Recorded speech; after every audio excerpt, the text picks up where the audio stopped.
Bonjour, c'est Jules Lavie pour Code Source, le podcast d'actualité du Parisien. Vous avez sans doute au moins aperçu sa photo. Sylvain, 35 ans, surnommé Freaky Hoodie, homme le plus tatoué de France et instituteur. Suite à un article le concernant de l'édition de l'Essonne du Parisien en septembre, il a été ultra médiatisé pendant quelques jours. Comment a-t-il vécu cette surexposition ? Pourquoi a-t-il fait le choix de se tatouer autant, jusqu'au blanc des yeux ? Lui arrive-t-il de regretter sa démarche ? Au-delà de la photo, Code Source a voulu prendre le temps de l'écouter. Il se confie au micro de Claudia Prolongeau. J'ai des fleurs sur le visage, ce sont des fleurs de cerisier japonais qui sont un peu partout. Le fond du visage est noir, gris, blanc et par-dessus il y a des fleurs bleues et jaunes.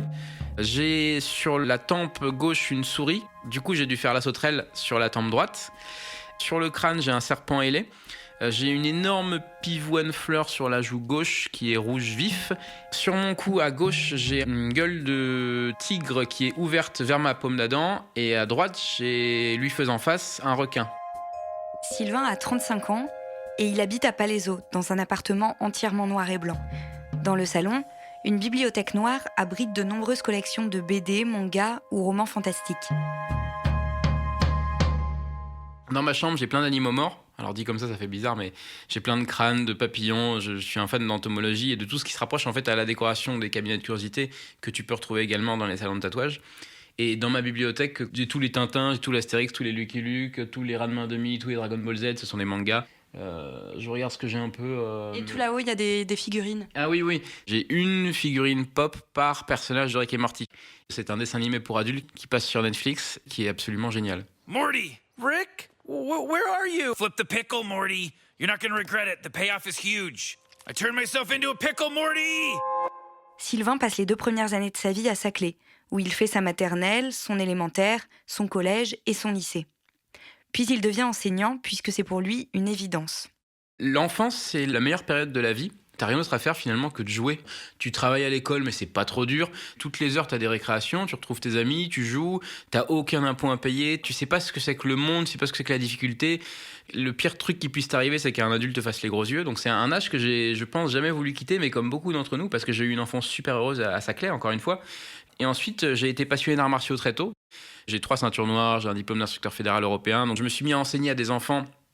Alors même quand j'étais encore moi-même au lycée à la fac, donc j'ai toujours voulu plus ou moins rester avec les enfants. Et donc finalement la meilleure façon c'était de devenir instit. Quand j'ai eu le concours, j'étais très content. Je me rappelle, on était sur l'ordinateur. C'était une page qu'on rafraîchissait, donc on faisait F5, F5, F5, F5, F5, F5 et admis. J'ai eu 17 en français, j'ai eu 16 en art visuel et 15 en anglais je crois. Donc ça s'est super bien passé, étonnamment d'ailleurs. Sylvain commence donc à enseigner. Sa première année en tant que titulaire, il a des CM1 et tout se passe très bien. Mais l'année suivante, en 2011, une subtilité administrative va venir bouleverser la carrière linéaire qu'il avait imaginée. Je n'avais pas vu qu'il fallait faire des vœux géographiques. Donc du coup, je me suis retrouvé en SECPA. Et la SECPA, c'est la section d'enseignement général professionnel adapté en collège. C'est les élèves qu'on ne peut pas faire redoubler trop de fois en élémentaire parce qu'ils sont trop vieux, mais qui ont des difficultés énormes pour aller au collège normal. Donc on essaie de les professionnaliser le plus possible. Mais donc en général, ils ont toutes les difficultés du monde. Et là, pour le coup, c'est très très dur parce que je passais d'un petit village nausais avec que des enfants de familles riches, un CM1 simple, super sympa et tout. Donc une parfaite année pour débuter. Et comme j'avais en plus 24-25 ans, ça, plus la SECPA, plus 2-3 autres trucs dans ma vie, ça a été très très dur d'un coup. J'ai eu une année charnière. J'ai fait ma crise des 25 ans en fait. Et je me suis dit non mais il faut que je change quelque chose dans ma vie. Il faut que j'aille à l'étranger. Il trouve un programme d'échange, postule pour les États-Unis et est finalement retenu pour travailler dans un collège londonien. Je suis parti du coup à Londres pour 2 ans au Dulwich College, qui est une école indépendante du sud-ouest de Londres, à 20 000 livres l'année. 20 000 livres, c'est genre 22 000, 23 000 euros. Juste de garçons, 16 garçons par classe, de la petite section de maternelle au bac. Tout le monde en costume cravate, évidemment, moi y compris. Et le fait d'être à Londres, du coup, pendant ces 2 ans, le fait de voir tous ces Anglais londoniens à l'aise avec leur physique, plus l'acceptation du tatouage à Londres, parce qu'à Londres, les anciens tatoués, c'était les princes et les princesses qui allaient dans les colonies ou en Polynésie faire des super pièces et qui revenaient. Donc ils étaient admirés par le peuple. Alors que nous, nos tatoués en France, C'était plus les bagnards qui allaient à Cayenne casser des cailloux et qui revenaient avec des pin-up complètement sales, faites avec du salpêtre ou des aiguilles. Donc on n'avait pas du tout le même regard sur le tatouage que eux, et c'est encore un peu le cas. Donc cette vision du tatouage, plus cette tolérance londonienne, plus ce tournant de ma vie, j'ai eu le déclic. Donc au bout d'1 ou 2 mois, ça a été les tatouages parce que ça s'est imposé. Londres me l'a imposé. Sylvain a donc 27 ans, aucun tatouage, et il prend la décision d'en faire assez d'un coup pour qu'il lui recouvre intégralement les 2 bras. J'y suis allé en décembre de ma première année à Londres et j'ai été reçu super sympathiquement. J'avais aucun tatouage, hein. Donc j'arrivais, j'étais béotien, je n'y connaissais rien du tout. Et là j'arrive, je dis voilà, je voudrais faire les 2 bras, ce qui est quand même beaucoup parce que c'est une 50aine d'heures en tout à planifier sur 6 mois. Ils s'assoient avec moi, ils me disent on peut faire ça, ça, ça, ça. Et j'ai toujours été dans l'optique de leur laisser carte blanche. Donc je leur disais j'ai juste 2-3 idées, mais après vous faites ce que vous voulez. Et même ça, ils ont accepté. Donc j'ai pris rendez-vous pour les 2 bras en 6 mois, ce qui est très très cher parce qu'à Londres c'était je crois 500 ou 600 livres par séance. J'en prenais 2 par mois parce que j'essayais de taper sur chacun des bras chaque mois, donc ça m'a coûté très cher très rapidement. J'ai dû demander de l'argent à ma mère, à mes amis et tout. Donc j'avais le bras gauche, c'était old school rock'n'roll, un peu façon Sailor Jerry's, un peu façon des pin-up, des allusions à des groupes de rock, les Rolling Stones, AC/DC. Et le deuxième bras c'était plus japonais. Et donc la première séance avec Lucie, la tatoueuse, qui commence par l'épaule, donc l'une des zones les plus faciles à faire. Mais comme j'avais pris une 50aine d'heures, j'appréhendais à mort, j'étais terrorisé. Elle a commencé à me piquer et au bout de 10 minutes, je me suis évanoui.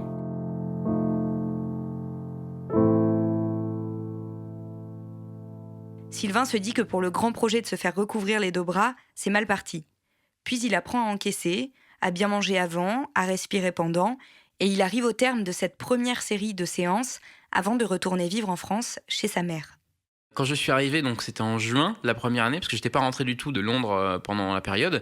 Ma mère, on était sur la terrasse de chez elle à Villebon-sur-Yvette à côté. Et je dis, je vais te montrer quelque chose. Je remonte mes 2 manches comme ça d'un coup. Elle fait, elle a un peu tressailli comme ça. Et elle a dit, attends, faut que je m'asseye. Et c'est la première fois que je la vois. Elle n'a pas fait un malaise, mais elle a dû s'asseoir, mais pour de vrai. C'est-à-dire qu'elle n'a pas simulé. Donc elle a eu pas mal de mal au début.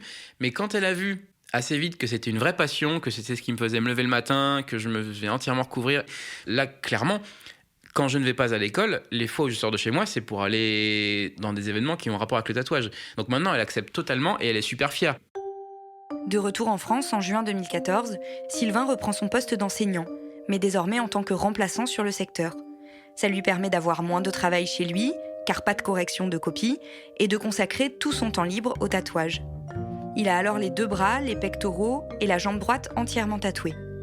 En 2015, il se met à attaquer les parties qui se voient, même quand il est habillé, et tourne dans des clips, des pubs, fait des photos de nu. 3 ans et demi après son premier tatouage, Sylvain a le corps entièrement recouvert et ça commence à compliquer sa vie professionnelle. Les premières plaintes, ça a été quand j'ai fait le visage, effectivement. C'est jamais direct, ça a été des premiers coups de fil au directeur ou des premières lettres à l'inspectrice, voilà. Mais l'inspectrice me soutenait. Bon, ça m'inquiétait pas plus que ça, je me suis dit tant pis pour eux, mais j'ai jamais pensé à ce que ça puisse nuire à mon boulot d'instit. Et depuis 1 an et demi, j'ai fait quelque chose d'assez inédit, je me suis fait tatouer les yeux. C'est une pratique qui n'a que 10 ans d'existence, donc on n'a aucun recul dessus. Mon meilleur ami, qui est docteur en toxicologie, m'avait sorti toutes les analyses qui avaient été faites, toutes les publications scientifiques. Il y en avait une dizaine, et c'était à chaque fois des gens qui perdaient leurs yeux, à chaque fois des gens où ça dégénérait. Donc je me suis quand même bien renseigné, j'ai choisi l'artiste qui avait la meilleure pratique, la pratique la moins invasive. C'était un Uruguayen que j'avais venu en Suisse, parce que c'est interdit en France. C'est considéré comme un exercice illégal de la médecine. En plus, ça coûte super cher, c'est au moins SMIC et demi, voire plus. Donc on n'a aucun recul, ça coûte super cher, c'est super dangereux. J'y pensais tous les jours, matin, midi et soir. Le tatouage, c'est un peu comme l'amour, en fait. Quand on est amoureux de quelqu'un, on y pense tout le temps. Et là, c'était pareil. Je savais que j'avais envie de le faire, ça me brûlait à l'intérieur. Donc j'ai franchi le pas, je me suis fait tatouer les yeux en noir. Donc j'ai les yeux marrons, avec le blanc des yeux noirs. Quand je suis éclairé de face, on voit les yeux, mais quand j'ai ma capuche la nuit, on voit juste du noir. Est-ce qu'il y a un moment où vous vous êtes dit que vous alliez peut-être trop loin, notamment les yeux, ou jamais ça vous a effleuré ? Je ne me suis jamais dit que j'allais trop loin d'un point de vue social. Les yeux et la langue, je me suis dit que j'allais peut-être trop loin d'un point de vue médical. Les gens se font tatouer depuis 6000, 7000 ans, donc on sait que ça marche, à moins d'une allergie, on sait qu'on peut vivre longtemps avec. Mais les yeux, on n'a aucun recul. Peut-être que je vais devenir aveugle demain, peut-être que je vais avoir un cancer de la gorge demain. Mais au bout d'un moment, j'en avais tellement envie que je l'ai fait. on n'est pas là très longtemps, alors autant vivre ses passions à fond pour ne pas regretter. Le pire truc qui puisse arriver, je pense, c'est d'arriver sur son lit de mort et se dire « Ah, mince, j'aurais dû faire ça ». Fin mai 2018, quand il revient remplacer les enseignants absents avec ses nouveaux yeux, tout reprend normalement. S'il n'est pas appelé pour aller remplacer au pied levé un enseignant dans une école, Sylvain doit aller pointer dans son école de rattachement pour signaler qu'il est bien là malgré tout et percevoir son salaire. C'est ce qu'il fait plus d'1 an après, ce jour de septembre 2019. Apparemment, il y aurait un enfant qui m'aurait vu.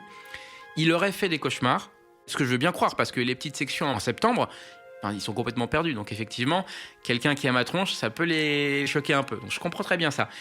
Il aurait fait des cauchemars, il en aurait parlé à ses parents, évidemment, en rentrant. Et alors, apparemment, les parents, ils ont fait une lettre à l'inspectrice en disant que j'étais un enseignant radicalisé. Je n'ai pas vu la lettre, mais c'est elle qui m'a raconté. Ils ont mis des photos de moi nus, mais chastes évidemment, mais nus quand même, qu'ils ont trouvé sur Internet. Et là, l'inspectrice m'a complètement lâché. Alors que pendant 2 ans, elle avait été à chaque fois présente avec moi. Elle était même venue en classe et tout pour me soutenir les fois où il y avait des soucis dans le genre-là. Et elle m'a mis au placard. Comme je remplace d'habitude, je suis appelé. Et je n'ai pas été appelé l'année dernière de tout le mois de septembre, tout le mois d'octobre, jusqu'au 7 novembre. J'ai pas été sanctionné au niveau de la paye, mais quand tu es remplaçant et que tu ne remplaces pas, tu t'es un peu payé moins, parce que t'as pas les indemnités de déplacement, t'as pas tout ça. Donc j'étais payé pendant 2 mois à ne rien faire, vraiment. Sylvain est convoqué par l'inspecteur qui décide de ne plus le faire travailler en maternelle. Il reprend donc le chemin de l'école, sur la route des élémentaires. Ça fait quasiment 1 an que cette décision a été prise. Rien n'a changé depuis l'entretien du 7 novembre 2019. Donc non, moi ça fait 1 an que j'ai aucun souci. C'est juste que là, en début d'année, en septembre, j'étais dans une école et il y a une dame qui, au lieu de se plaindre comme traditionnellement à l'inspectrice ou à la directrice, elle a écrit au Parisien. Du coup, le journaliste du Parisien qui a voulu avoir ma vision des choses est venu m'interviewer. En 2 semaines, j'ai fait tous les médias locaux, puis nationaux, puis mondiaux. C'est-à-dire que là, je me tape les radios américaines, les shows coréens, les trucs turcs, enfin... grâce aux Parisiens et grâce à cette dame. En voulant me cacher, elle m'a révélé complètement. Tout autre chose à présent, on vous en parle depuis ce matin. Sylvain, alias Freaky Woody, instituteur dans l'Essonne, est tatoué jusque dans le blanc des yeux. Bonjour Sylvain. Dans ses interviews, Freaky Woody, comme il se fait appeler dans le milieu du tatouage, défend la liberté de chacun à disposer de son corps et de son apparence. Tous les goûts sont dans la nature et personnellement, je n'ai pas fait ça pour ça. Je n'ai pas fait ça pour provoquer des réactions. J'ai fait ça pour moi avant tout. Finalement, on m'a érigé en tant que porte-parole de la liberté et de la tolérance. C'était pas du tout ce que je voulais au début. Moi, je me faisais tatouer pour moi. Mais si je peux prendre cette place et aider les gens à se faire davantage accepter pour leurs différences, quelles qu'elles soient, que ce soit leur sexualité, leur apparence, leur religion, très bien. Et en plus, par rapport à ma deuxième carrière, ma carrière artistique, chaque seconde que je passe dans les médias, que ce soit radio, télé, papier, c'est autant de chances d'être démarché pour faire des événements. Ça m'est tombé dessus comme une avalanche, en fait, vraiment. Parce que les 2 dernières semaines, je n'ai fait que ça. Je faisais les matinales le matin, le midi, je faisais des duplex de la classe sur Skype, et le soir, je recevais des journalistes toutes les heures chez moi, quoi. J'ai reçu plus de gens en 2 semaines chez moi qu'en 2 ans. Et du coup, je m'en sers à fond parce que professionnellement, par rapport à ma deuxième vie, c'est parfait. On me voit partout, on sait qui je suis, ça me donne encore plus de crédibilité que ce que j'avais avant. Et comme maintenant, ce qui me paye les tatouages, c'est le fait d'être tatoué, j'ai intérêt à faire le plus d'événements possible. Par rapport au montant actuel de mes tatouages, j'en suis à 57 000 € en faisant les conversions, tout ça. Mais pour ça, j'ai fait beaucoup de sacrifices. C'est-à-dire que je ne suis pas parti en vacances depuis 10 ans. Les seules fois où je pars, c'est parce qu'on me paye les trajets pour aller bosser en convention ou en boîte de nuit ou faire des tournages. Je m'achète jamais de fringues. Quand j'ai des trous, tant pis, j'ai des trous. Je suis resté chez ma mère pendant 33 ans. Ça fait 2 ans que j'habite dans mon appart parce que je fais de l'argent avec l'artistique. C'est parce que je suis tatoué et que j'ai ce statut-là que je peux continuer de me faire tatouer. Je ne paye plus rien de mes tatouages avec mon argent d'instit. Alors qu'avant, c'était le cas, donc je devais rester chez ma mère. Et ma mère a été bien gentille de m'héberger jusqu'à 33 ans et de finalement payer tout. Parce que sur un salaire d'instit qui, à l'époque, était de 1 700 € net, je dépensais facilement 1 200, 1 300 € juste en tatouage. Et j'aurais pas pu faire ça en ayant mon appartement. Je suis déjà tatoué au niveau du palais, des lèvres, des gencives. J'ai absolument tatoué tous les endroits tatouables du corps humain. Après, j'ai pour projet, mais c'est un peu compliqué, je voudrais m'arracher les ongles un par un pour me faire tatouer dessous. Mais alors, j'ai cherché sur Internet, on m'a parlé d'une crème qui les faisait tomber, qui les ramollissait. Je n'ai pas trouvé cette crème. Pour les faire tomber, il faut taper dessus. Mais alors, si tu tapes trop fort, tu risques de te casser le doigt. Et en plus, tu as une chance d'atteindre à la racine de l'ongle et qu'il ne repousse plus jamais. Donc, c'est une des zones sous les ongles que je voudrais faire, mais je ne sais pas comment faire. Depuis que Sylvain a décidé de recouvrir sa première couche de tatouage par une deuxième, les dessins colorés disparaissent peu à peu sous des traits fins noirs et très serrés qui suivent les fibres musculaires. Et certaines personnes lui disent que c'est dommage. Ça aurait été encore plus dommage pour moi de m'arrêter, parce que c'est ma passion. Et quand tu es passionné de quelque chose, par exemple d'équitation, tu passes le galop 7, on te dit tu n'as plus le droit de monter sur un cheval. C'est super frustrant. Donc non, là je continue et je continuerai toute ma vie, plus doucement, parce que maintenant, encore une fois, j'ai mon appartement remboursé et que c'est un petit peu plus dur que de vivre chez maman. Je sais que je finirai tout noir à 80 ans, mais je continuerai toute ma vie et ça fait partie des choses qui me rassurent. Je me rassure en me disant que je me ferai tatouer toute ma vie et que c'est une de mes passions que je mènerai à bien. Claudia, en écoutant Sylvain, on a bien compris qu'il ne regrette rien, que le tatouage c'est sa passion, mais pourquoi aller aussi loin ? Et en fait, tout simplement, il m'a dit que tant qu'il n'était pas entièrement tatoué, il avait le sentiment de ne pas être complet. Et de la même manière pour les yeux, puisque les yeux c'est quand même très particulier et qu'il y a très peu de personnes qui ont fait ça, il me disait qu'autour de lui on lui a dit « t'es sûr, tu veux vraiment aller jusque-là » et tout ça, et qu'en fait lui ne se sentait pas un être complet tant qu'il n'avait pas les yeux tatoués. Donc là ça y est, je crois qu'il se sent bien maintenant. Il enseigne donc toujours, mais uniquement en primaire. Comment est-ce qu'il gère les questions de ses élèves ? Alors, il y répond, mais pas en classe. Il estime qu'il n'a pas le temps de le faire là, que c'est pas le sujet. En revanche, dans la cour de récréation, lorsqu'il y a des élèves qui viennent lui poser des questions, là, il y répond. Mais après, c'est quand même important de le souligner, ça fait 12 ans qu'il enseigne dans les environs de Palaiseau, donc aussi, les élèves le connaissent déjà parce que souvent, il y a un grand frère ou une grande sœur qu'il a eu en classe, ils l'ont vu dans les quelques émissions de télé qu'il a fait. Ils se parlent quand même, les petits, donc ils savent qu'il y a un enseignant qui est très tatoué, ce qui fait que généralement, ils n'ont pas forcément beaucoup de questions, mais s'ils en ont, Sylvain leur répond. Et visiblement, il est très content de cet article du mois de septembre dans Le Parisien. Il en est assez content parce qu'en fait, il m'a dit quelque chose d'assez marrant. Il m'a dit, pour moi, c'était juste un mardi, en fait. C'est-à-dire que tout se passait normalement. Il s'est rien passé de plus, lui, dans sa vie que d'habitude, à savoir quelqu'un qui se plaint du fait qu'il est trop tatoué. Et en fait, juste, c'est comme cette dame s'est plainte au Parisien, ça a créé l'emballement médiatique qu'il y a eu derrière. Et comme il nous le disait dans le sujet, pour lui, c'est très bénéfique puisque cette surexposition qu'il doit au Parisien, elle lui apporte la possibilité de faire encore des tatouages pendant très longtemps. Et comme c'est très exactement pour ça qu'il se lève le matin, c'est parfait pour lui.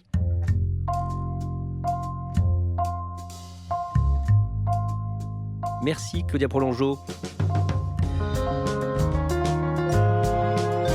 Code Source est le podcast d'actualité du Parisien, disponible chaque soir du lundi au vendredi. Cet épisode a été produit par Thibault Lambert, Raphaël Pueyo et Ambre Rosala. Réalisation Alexandre Ferreira. Si vous aimez Code Source, n'hésitez pas à laisser des étoiles sur votre application de podcast. N'oubliez pas de vous abonner pour ne rater aucun épisode. Et vous pouvez aussi nous faire vos retours directement. codesource@leparisien.fr.